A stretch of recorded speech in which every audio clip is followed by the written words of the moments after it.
Anticipating his loss in Connecticut, Jesse Jackson today already had his eyes on April's biggest prize, New York. Campaigning in Spanish Harlem, Jackson looked every inch the scrappy, up-from-the-street political organizer he was when Chicagoans first met him almost 20 years ago. But Jackson's other, newer image as an inspirational social statesman played pretty well as he campaigned in Connecticut. And exit polls tonight show that about 20% of Connecticut's white voters did go for Jackson today. However, 1/3 said they would definitely vote Republican in the fall if Jackson is the Democratic nominee. Jackson has a series of meetings planned in Washington, D.C. with leaders of the Democratic Party, some of whom have been described as in a panic over his strong showing in the Michigan caucuses last weekend.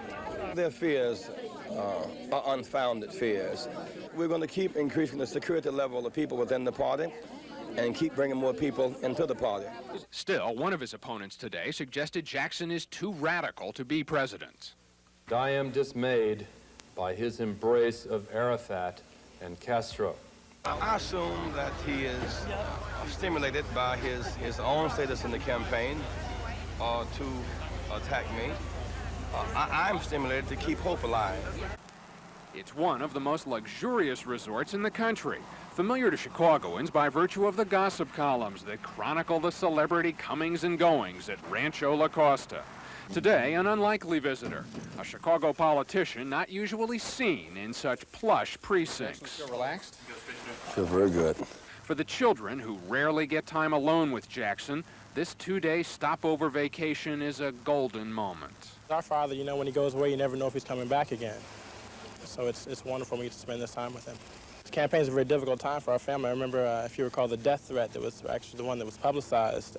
My little sister really had a time with that, so we got a chance to comfort her. And when you get away to a private place like that, it's really good. Jackson himself says he's trying to help his children put their campaign experiences into a larger context. As a parent, I have to help guide them and offer discipline to them and help interpret for them what all is happening around them. While here, Jackson is also spending time with campaign staff, something his kids are painfully aware of.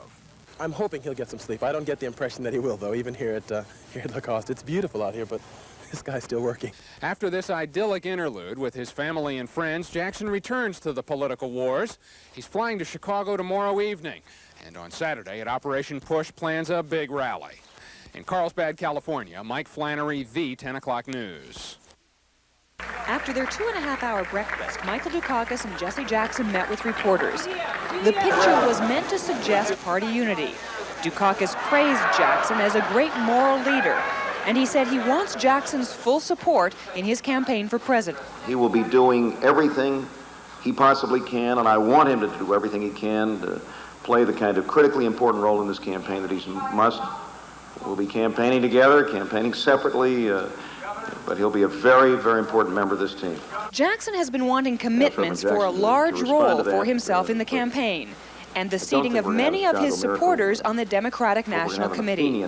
Today, there were no specifics about what, if anything, had been decided upon, but Jackson sounded conciliatory. We'll now own a track, will lead to expanded involvement, more excitement, and great motivation to build a team that will carry us to victory and will spare the people of the agony, abandonment, and neglect they felt these last 7 years.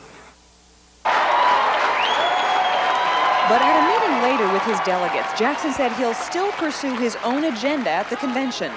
The Jackson campaign will challenge the party platform on several issues.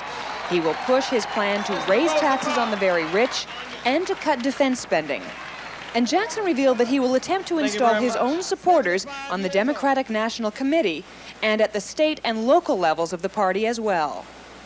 When DNC meets on Friday morning, it will be more reflective of the new Democratic Party. There'll be expanded participation when the gavel sounds. How do you stand within inches of a fellow Democratic delegate, someone you've known well for a decade of Chicago politics, and not utter a single word, not even exchange a glance to the eyes? That's what happens when you run for mayor at a national convention. Such was the position Eugene, Sawyer, and Tim Evans found themselves in this morning as Jesse Jackson asked his delegates to hold hands and pray. Heads in prayer. Sawyer and Evans did not touch. The answer, even to Jesse Jackson, was a firm no. That summarizes the atmosphere here at the Illinois delegation in Atlanta, where a mini mayor's race is underway. Candidates constantly work the crowds and posture themselves as the people closest to Jackson. Mayor Sawyer even pushed the Illinois delegation today to promote Jackson as a favorite son candidate, to devote all 200 Illinois delegates to the Southside preacher on the first ballot. I think a symbolic gesture to Jesse for the job that was done during the whole campaign, the fact that there were so many issues raised that were not being raised during the campaign. I think we owe him that. It's a proposal that does not have a chance in a delegation dominated by Senator Paul Simon delegates who have little interest in backing anyone but the winner, Michael Dukakis. Well, I think that victory is within our grasp. I think we've got to prove to the American people that we can govern and that we're unified. Illinois had two presidential contenders, neither of which prevailed, and so we ought to get on with the business of rallying behind the nominee. Still, when you're running for mayor in Chicago and your support among black voters is soft, it does not hurt to lose a fight for Jesse Jackson. But not all Sawyer's strategy is working. Today's effort to heal Hispanic wounds over last week's city council purge that left Latinos with no committee assignments flopped when all but one Hispanic alderman boycotted the Sawyer lunch. We're not just sitting here lollygagging around at a table having lunch with the mayor. There are serious differences that we're not going to be used by the mayor for these kinds of photo opportunities.